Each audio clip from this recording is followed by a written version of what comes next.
तो चलिए आज हम लोग देखते हैं microbes in human welfare. Okay, human के वेलफेयर में माइक्रोब्स का क्या रोल है। हम सभी जानते हैं कि माइक्रोब्स ह्यूमन के लिए हार्मफुल होता है, लेकिन क्या माइक्रोब्स ह्यूमन के लिए सिर्फ हार्मफुल ही होता है? नहीं, माइक्रोब्स सभी माइक्रोब्स ह्यूमन के लिए हार्मफुल नहीं होता है। बहुत सारे माइक्रोब्स ऐसे होते हैं जो ह्यूमन के लिए यूजफुल भी होता है। ओके, तो हार्मफुल और यूजफुल माइक्रोब्स को देखने से पहले हम लोग जानते हैं कि माइक्रोब्स क्या होता है। जैसे टोटल ऑर्गेनिज्म की बात करें, सभी ऑर्गेनिज्म की यदि हम लोग बात करें तो टोटल ऑर्गेनिज्म को हम लोग दो कैटेगरी में बांट सकते हैं। एक ऐसे ऑर्गेनिज्म जो बड़े हैं जिसको हम लोग नेकेड आई से देख सकते हैं, मतलब जिसको हम लोग बिना माइक्रोस्कोप का यूज किए देख सकते हैं, और दूसरा ऐसे ऑर्गेनिज्म जिसको देखने के लिए हमें माइक्रोस्कोप का यूज करना होगा। तो ऐसे ऑर्गेनिज्म जिसको देखने के लिए माइक्रोस्कोप का यूज करना होगा उसको कहेंगे माइक्रोस्कोपिक ऑर्गेनिज्म। ओके, और ऐसे ऑर्गेनिज्म जिसको देखने के लिए माइक्रोस्कोप की जरूरत नहीं पड़ेगा, बिना माइक्रोस्कोप का ही दिखाई पड़ जाए। ओके, इसको बोलेंगे मैक्रो ऑर्गेनिज्म या फिर मैक्रोस्कोपिक ऑर्गेनिज्म। ओके, तो मैक्रोस्कोपिक ऑर्गेनिज्म को हम लोग अपना नेकेड आई से भी देख सकते हैं, और हम सभी को पता है कि मैक्रोस्कोपिक ऑर्गेनिज्म का बहुत सारे यूज है। जैसे प्लांट होते हैं, एनिमल्स होते हैं, ये हमारे बायोडाइवर्सिटी में यूजफुल होते हैं और एक इम्पोर्टेंट रोल प्ले करते हैं। लेकिन मैक्रोस्कोपिक ऑर्गेनिज्म के अलावे बहुत सारे माइक्रो ऑर्गेनिज्म भी हैं जिसका हमारे डाइवर्सिटी में बहुत ज्यादा रोल होता है, इम्पोर्टेंट रोल होता है। तो इस चैप्टर में हम लोग यही देखेंगे कि माइक्रोस्कोपिक ऑर्गेनिज्म का क्या रोल है। माइक्रोस्कोपिक ऑर्गेनिज्म को माइक्रोब्स भी बोला जाता है।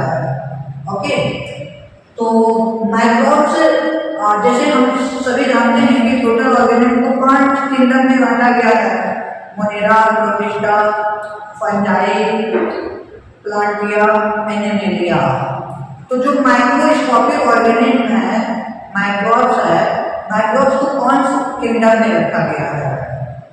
यदि हम लोग मोनेरा की बात करें तो मोनेरा किंगडम सिर्फ माइक्रोस्कोपिक यूनिसेल्युलर प्रोकैरियोटिक ऑर्गेनिज्म पाए जाते हैं। इसके अलावे मोनेरा किंगडम के अलावे कुछ माइक्रो ऑर्गेनिज्म प्रोटिस्टा किंगडम में भी पाए जाते हैं, एनिमेलिया में भी पाए जाते हैं, और प्लांट भी, कुछ प्लांट्स माइक्रोस्कोपिक होते हैं, कुछ एनिमल्स भी माइक्रोस्कोपिक होते हैं।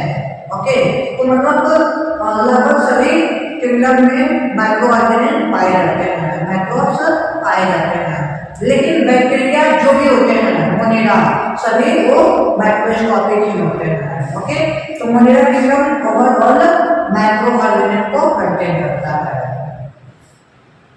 इसके अलावा protozoa, bacteria, fungi, virus, virus, prion, these are also microbes। हम लोग प्रोटोजोआ, बैक्टीरिया, इन सभी को तो जानते हैं। एक न्यू टर्म आया है प्रायोन। प्रायोन किसको कहते हैं? प्रायोन क्या हुआ? प्रोटीनेशियस सब्सटेंस, मतलब एक प्रोटीन होता है विच कैन काउज इन्फेक्शन, जो किसी ऑर्गेनिज्म को इन्फेक्ट कर सकता है। ऐसे प्रोटीन सब्सटेंस को बोला जाता है प्रायोन। ओके, वायरस, वायरस सिर्फ डीएनए और आरएनए से बना होता है, मतलब जेनेटिक मटेरियल होता है। ओके, जो कि डिजीज काउज कर सकता है। ओके, ये सभी माइक्रोब्स कहलाता है। एक्चुअली माइक्रोब्स इतने छोटे होते हैं कि उसे हम लोग यदि कंपाउंड माइक्रोस्कोप से देखना चाहें, सिंपल माइक्रोस्कोप से या फिर कंपाउंड माइक्रोस्कोप से, तो कंपाउंड माइक्रोस्कोप से हम लोग नहीं देख पाएंगे। माइक्रो ऑर्गेनिज्म को देखने के लिए हमें इलेक्ट्रॉन माइक्रोस्कोप की जरूरत पड़ता है। और एनसीईआरटी में कुछ डायग्राम दिखाया गया है माइक्रो ऑर्गेनिज्म का, जैसे बैसिलस का दिखाया गया है। बैसिलस क्या होता है? Rod cell bacteria. कोकस का दिखाया गया है, एस्पेरिकल सेल्ड बैक्टीरिया। तो जब माइक्रोब्स को 1500 टाइम्स इंक्रीज किया गया, तो 1500 टाइम्स इंक्रीज करने पर बैसिलस सिर्फ बैसिलस ही दिख रहा है। बैसिलस का जो फ्लैजिला होता है, फ्लैजिला नहीं दिख रहा है। सोचिए 1500 टाइम्स इंक्रीज करने पर भी बैसिलस या फिर कोकस का फ्लैजिला नहीं दिख रहा है, सिर्फ क्या दिख रहा है? बैक्टीरिया दिख रहा है।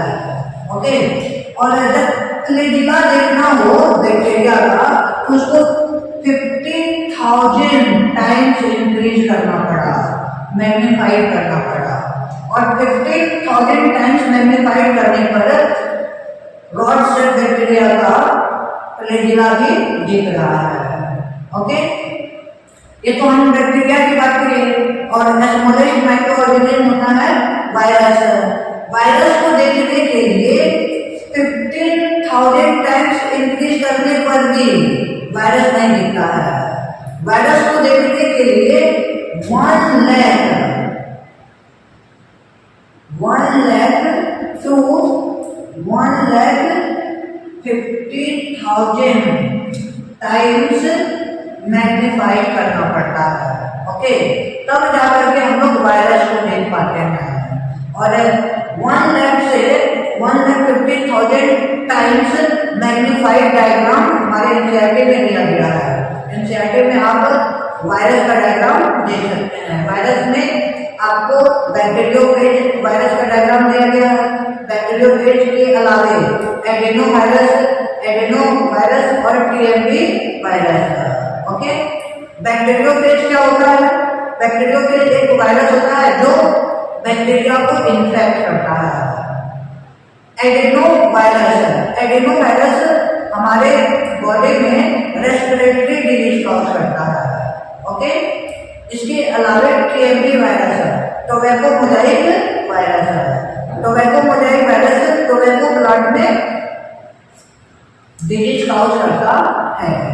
ओके, तो ये सभी वायरस को 1 लाख to 1,50,000 टाइम्स इंक्रीज करके हमारे एनसीईआरटी में दिखाया है। बैक्टीरियोफेज का डायग्राम एनसीईआरटी में दिया हुआ है। बैक्टीरियोफेज एक्चुअली बैक्टीरिया को इन्फेक्ट करता है। ओके, बैक्टीरियोफेज के पास हेड होता है, हेड प्रेजेंट होता है पोलर में, और पोलर के नीचे होता है टेल। ओके, टेल प्लेट में प्रेजेंट होता है। एक प्लेट होता है, उसमें टेल प्रेजेंट होता है। और प्लेट में भी पिन्स होते हैं। ओके, प्लेट के पैर होता है, देखिए छोटा छोटा पैर, जिसको हम लोग पिन्स बोलते हैं। और जो लंबे लंबे पैर होते हैं उसको बोला जाता है प्रॉन्स। ओके, प्लेट में दो चीजें होती है, एक शॉर्ट प्रोजेक्शन और दूसरा लॉन्ग प्रोजेक्शन। ओके, जो शॉर्ट होता है दैट इज पिन्स और जो लॉन्ग होता है that is prawns. Okay, this is a complete structure of bacteriophage virus. Microbes in household product. Household product में माइक्रोब्स का यूज क्या है? हम लोग ऑलरेडी जान चुके हैं कि माइक्रोब्स यूजफुल भी हो सकता है और हार्मफुल भी हो सकता है। इस चैप्टर में हम लोग यूजफुल माइक्रोब्स को देखेंगे और माइक्रोब्स हाउस होल्ड में कैसे यूजफुल है। तो हाउस होल्ड में मीन्स हम लोग दही खाते हैं और दही बनाने के लिए दूध का यूज करते हैं। तो दूध से दही कैसे बनता है? एक्चुअली दूध मिल्क में एक शुगर होता है, इस शुगर का नाम है लैक्टोज। मिल्क में लैक्टोज शुगर पाया जाता है। ओके, और मिल्क को कर्ड में चेंज करने के लिए पहले मिल्क को हीट किया जाता है। हीट करने के बाद फिर उसको एक नॉर्मल टेम्परेचर पे लाया जाता है, प्रॉपर टेम्परेचर पे। प्रॉपर टेम्परेचर पे क्यों लाते हैं? क्योंकि उसमें हमें बैक्टीरिया को ग्रो करवाना है। यदि प्रॉपर टेम्परेचर ना हो, हॉट टेम्परेचर में ही हम जो एक्स्ट्रा कर्ड ऐड करते हैं उसमें ऐड करते हैं। दही बनाने के लिए हम लोग क्या करते हैं, मिल्क में प्रॉपर टेम्परेचर लाने के बाद इसमें थोड़ा सा कर्ड डालते हैं। जो थोड़ा सा कर्ड डालते हैं उस थोड़े से कर्ड में large number of lactic acid bacteria या फिर लैक्टोबैसिलस प्रेजेंट होता है। ओके, और लैक्टोबैसिलस नॉर्मल टेम्परेचर पे ग्रो करता है। यदि हॉट टेम्परेचर पे डाल दें कर्ड को तो जो लैक्टिक एसिड बैक्टीरिया है वो मर जाएगा, दैट विल डाई। ओके, तो इसलिए मिल्क को नॉर्मल टेम्परेचर पे लाते हैं और फिर लैब डालते हैं, थोड़ा सा कर्ड डालते हैं। तो ये जो थोड़ा सा कर्ड डालेंगे इसको हम लोग बोलेंगे इनोकुलम। इनोकुलम या फिर इसको स्टार्टर भी बोला जाता है, स्टार्टर। ओके, तो थोड़ा सा कर्ड इनोकुलम या स्टार्टर मिल्क में प्रॉपर कंडीशन में डाल दिए, प्रॉपर टेम्परेचर में थोड़ा सा लैब डाल दिए, कर्ड डाल दिए। डालने के बाद क्या होगा, लैक्टिक एसिड बैक्टीरिया ग्रो करेगा और बहुत सारे पूरे मिल्क में फैल जाएगा। पूरे मिल्क में फैलने के बाद लैक्टिक एसिड बैक्टीरिया मिल्क के प्रोटीन को डाइजेस्ट कर देगा। इसके अलावा जो मिल्क में शुगर है, लैक्टोज शुगर लैक्टिक एसिड में चेंज हो जाएगा। ओके, तो lactic acid bacteria lactose sugar को लैक्टिक एसिड में चेंज कर दिया। इसके अलावा मिल्क प्रोटीन को डाइजेस्ट कर दिया। तो इससे क्या होता है कि जो मिल्क है धीरे धीरे क्रीज होकर के कर्ड बना लेता है, धीरे धीरे जम करके कर्ड बना लेता है, अर्थात हमारा मिल्क कर्ड में चेंज हो जाता है। ओके, यहाँ पे जो लैक्टिक एसिड बैक्टीरिया है जो मिल्क को कर्ड में चेंज कर रहा है, इसका दो फंक्शन भी होता है। क्या क्या फंक्शन होता है? एक, मिल्क से कर्ड बनाने के दरमियान न्यूट्रिशनल वैल्यू को इंक्रीज कर देता है बाय इंक्रीजिंग विटामिन B12। मतलब यदि हम कर्ड खाएंगे तो कर्ड में विटामिन B12 मिलेगा, ज्यादा मात्रा में विटामिन B12 मिलेगा। ओके, इसके अलावा कर्ड में जो लैब पाया जाता है, lab also help in the checking of pathogen in our stomach. हमारे स्टोमक में लैब पैथोजेन को चेक करता है। ओके, इसीलिए कभी भी हम जैसे एग्जाम में जाते हैं तो एग्जाम में जाने से पहले कर्ड खाते हैं ताकि जो हमारे स्टोमक का कंडीशन है, डाइजेस्टिव सिस्टम है, वो सही रहे, स्टोमक में कोई पैथोजेन अच्छा से ग्रो न कर पाए, इसलिए हम लोग कर्ड खाते हैं। ओके, इडली डोसा बनाने में भी जो डव का यूज होता है, डव के फर्मेंटेशन में माइक्रो ऑर्गेनिज्म का यूज होता है। जैसे इडली की बात करें हम लोग, इडली के डव को फर्मेंट किया जाता है बैक्टीरिया के द्वारा। एक बैक्टीरिया होता है नॉस्टॉक। ओके, नॉस्टॉक बैक्टीरिया का यूज करके हम लोग इडली का फर्मेंटेशन करते हैं। ओके, और इस इडली के डव का फर्मेंटेशन होने के बाद इसे हम लोग इडली बनाते हैं। ओके, डव में एक चीज और देखिए, जो डव होता है, डव में पॉप अप अपीयरेंस होता है, डव थोड़ा फूल जाता है, फूला हुआ होता है। नॉर्मली आप मैदा या आटा लीजिए तो वो नॉर्मल है, लेकिन उसका जब हम फर्मेंटेशन कर देते हैं, उसको गिला रखने के बाद कुछ देर तक छोड़ देते हैं तो उसमें पॉप अप अपीयरेंस होता है। जैसे due to the production of carbon dioxide. जब फर्मेंटेशन होता है तो फर्मेंटेशन में क्या होता है, फर्मेंटेशन में कोई भी शुगर का फर्मेंटेशन होगा तो इससे कार्बन डाइऑक्साइड बनेगा और इसके अलावा इथेनॉल बनता है। ओके, तो जो शुगर है, डव में जो शुगर है उसका फर्मेंटेशन में से इथेनॉल बनेगा और कार्बन डाइऑक्साइड बनेगा। तो यही गैस बनने की वजह से इसका अपीयरेंस होता है, पॉप अप अपीयरेंस इन डव। ओके। साउथ इंडिया में टॉडी बॉडी फेमस है और पाम से टॉडी बनाया जाता है। पाम का जो शेप होता है, शेप ऑफ पाम यूज किया जाता है टॉडी बनाने में। ओके, तो हम लोग चीज बनाते हैं पनीर।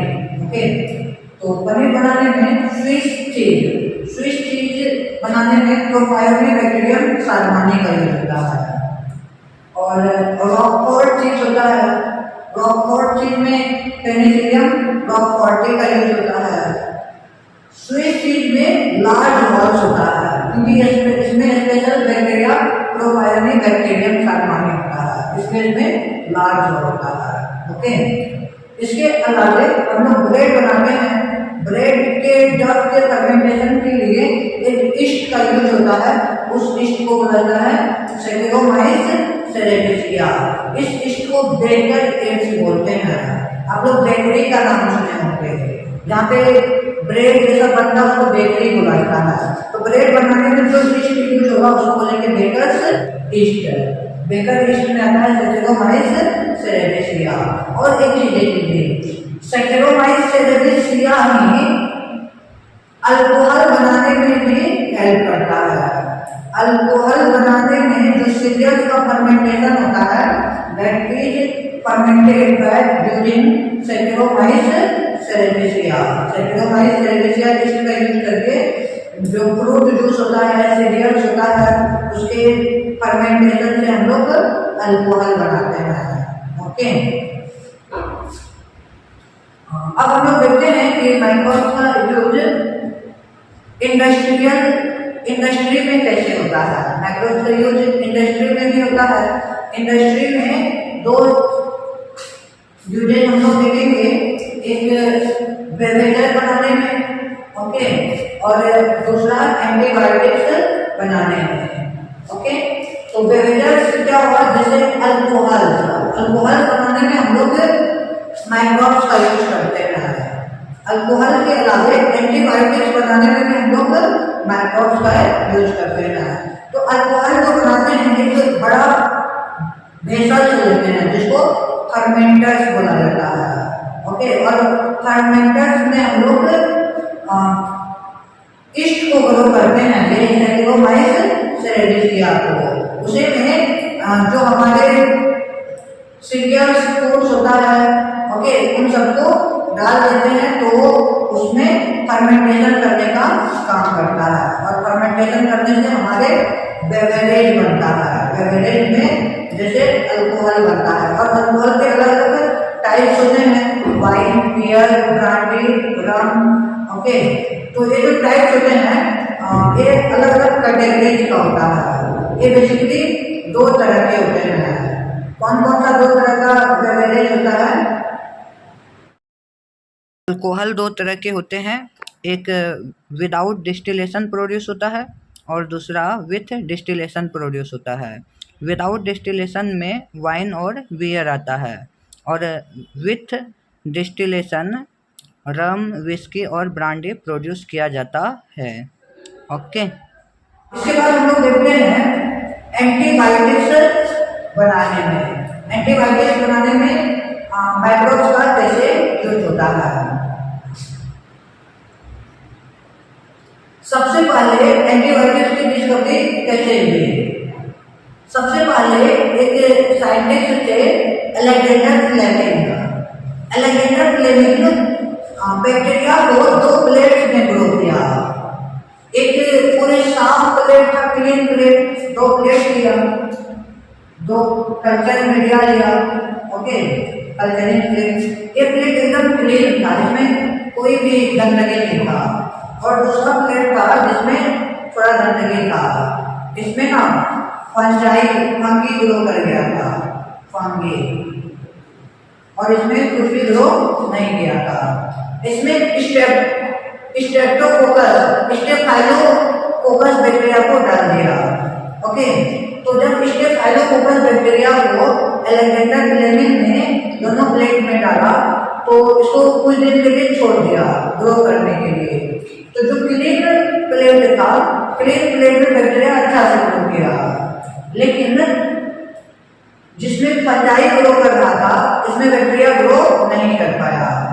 क्यों नहीं ग्रो कर पाया? इसका रीजन अलेक्जेंडर फ्लेमिंग ढूंढने चला। जब ढूंढा तो उसे पाया कि फंगी एक केमिकल सब्सटेंस प्रोड्यूस करता है जो बैक्टीरिया को ग्रो करने नहीं देता है।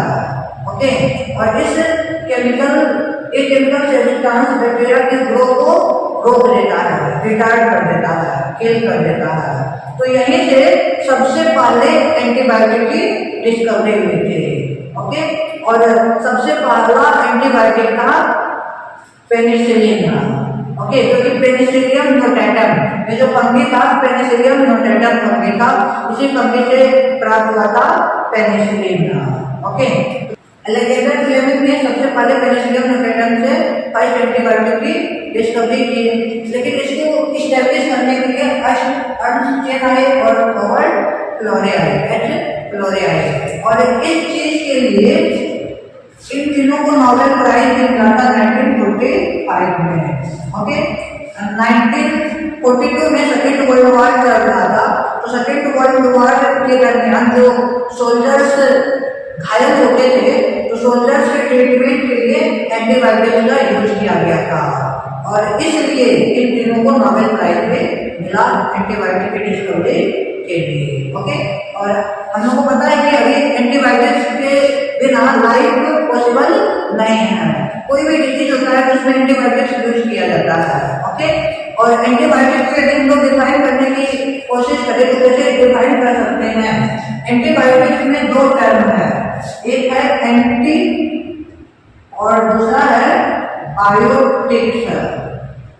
एंटी मीन्स होता है अगेंस्ट, एंटी मीन्स होता है अगेंस्ट, और बायोटिक्स आया है बायो से, बायो मीन्स होता है लाइफ।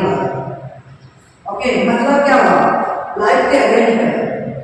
किसका? ह्यूमन के लाइफ के अगेंस्ट? अरे नहीं, ऐसे माइक्रो ऑर्गेनिज्म जो हार्मफुल है, तो हार्मफुल माइक्रो ऑर्गेनिज्म के अगेंस्ट जो केमिकल्स होगा, that is called antibiotics. Okay, तो antibiotics are chemicals which produced from microorganisms and it kills or retards the growth of harmful microbes or pathogen or disease causing microorganism. Okay, that is called antibiotics. Okay, microbes का use बहुत सारे chemicals enzymes produce करने में भी होता है। कौन कौन से केमिकल्स प्रोड्यूस करने में होता है? जैसे फंजाई होता है एस्परगिलस निगर, ये फंजाई का ये साइट्रिक एसिड को प्रोड्यूस करता है, और साइट्रिक एसिड का यूज हम लोग फूड के प्रिजर्वेशन के लिए करते हैं। फूड को लंबे दिनों तक बचाने के लिए साइट्रिक एसिड का यूज करते हैं। ओके, एक बैक्टीरिया होता है एसिडोबैक्टर। एसिडोबैक्टर एसिटिक एसिड प्रोड्यूस करता है, और एसिटिक एसिड का यूज किया जाता है विनेगर बनाने के लिए। ओके, इसके बाद देखिए कोलोस्ट्रीडियम ब्यूटाइलिकम। कोलोस्ट्रीडियम ब्यूटाइलिकम ये भी बैक्टीरिया होता है, और ये ब्यूटाइलिक एसिड प्रोड्यूस करता है, और इस ब्यूटाइलिक एसिड का यूज किया जाता है एरोमा के लिए। एरोमा मीन्स फूड में कुछ सुगंध लाने के लिए, या फिर कोई भी परफ्यूम बनाता है उसमें सुगंध लाने के लिए ब्यूटाइलिक एसिड का यूज किया जाता है। ओके, और हम लोगों ने देख लिया कि lactobacillus bacteria lactic acid produce करता है, और लैक्टिक एसिड मिल्क को कर्ड में कन्वर्ट करने में हेल्प करता है। ओके, तो इस तरह से बहुत सारे बैक्टीरिया केमिकल्स प्रोड्यूस करने में हेल्प करते हैं। ओके, कुछ बैक्टीरिया होता है जो कि एंजाइम सेक्रेट करता है, जैसे स्ट्रेप्टोकोकस बैक्टीरिया होते हैं जो स्ट्रेप्टोकाइनेज एंजाइम सेक्रेट करता है, और स्ट्रेप्टोकाइनेज एंजाइम क्लॉट बूस्टर के रूप में काम करता है। क्लॉट बूस्टर मीन्स क्या हुआ? हमारे ब्लड वेसल्स में जो हार्ट के पेशेंट होते हैं उसमें ब्लड वेसल्स में क्लोट जम जाता है। क्लोट मीन्स ब्लड का थक्का जम जाता है, तो ब्लड का थक्का यदि जम जाए जिससे हार्ट अटैक आ सकता है। ओके, तो हार्ट अटैक से मरे नहीं, इसके लिए उसमें हम लोग स्ट्रेप्टोकाइनेज एंजाइम का यूज करते हैं। स्ट्रेप्टोकाइनेज एंजाइम क्लोट ब्लड को हटा देता है। Okay, it helps in the removing of clot blood, or it helps in the removing of blood clotting. Okay, in this way, streptokinase is used as clot booster. Okay, clot booster के रूप में use किया जाता है streptokinase का. Okay, तो these are the some uses of microorganisms in the form of chemicals and enzymes. Okay.